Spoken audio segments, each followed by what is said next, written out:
Let's take a look at how the Anim Tree Editor can help with common issues that come up when editing animator controllers in Unity.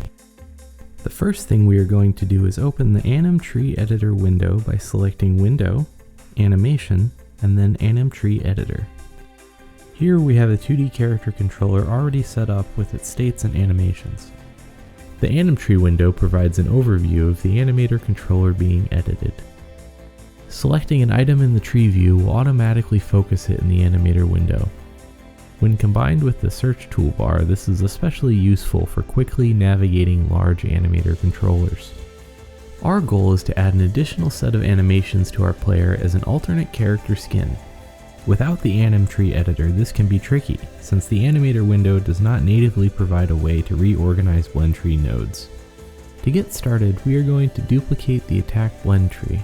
The duplicate will be added as a disconnected blend tree, which we can now rename. The next step will be to add a new root blend tree to the attack state. Doing this will give us the option to delete or disconnect the existing blend tree. In our case, we want to disconnect. Now that we have all the parts we are going to need, we can use the drag and drop system to reconnect our disconnected blend trees. The last step will be to replace the attack animations with new versions. Once again, we can use drag and drop. This time, we are going to grab animation clips from the project window in order to overwrite the old attack animations. Now that the attack state is put back together, we can preview the blend tree to make sure parameters and thresholds are set up correctly. Everything appears to be working, so let's move on to batching out these changes across the remaining states in the animator controller. In order to speed things along, we can use the Ctrl-D hotkey to duplicate selected items and the F2 hotkey to rename them.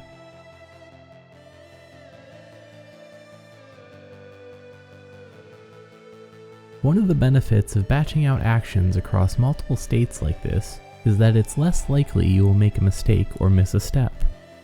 If you do make a mistake, like I just did, it's easy to correct since all editing actions have undo-redo support.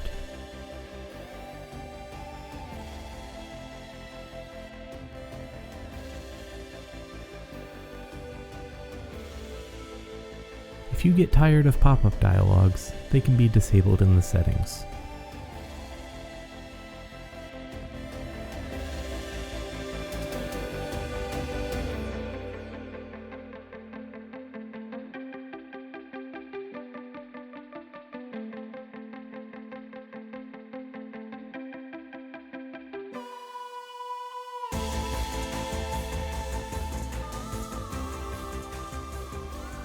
Now that we're all finished, let's enter play mode and double check everything is working.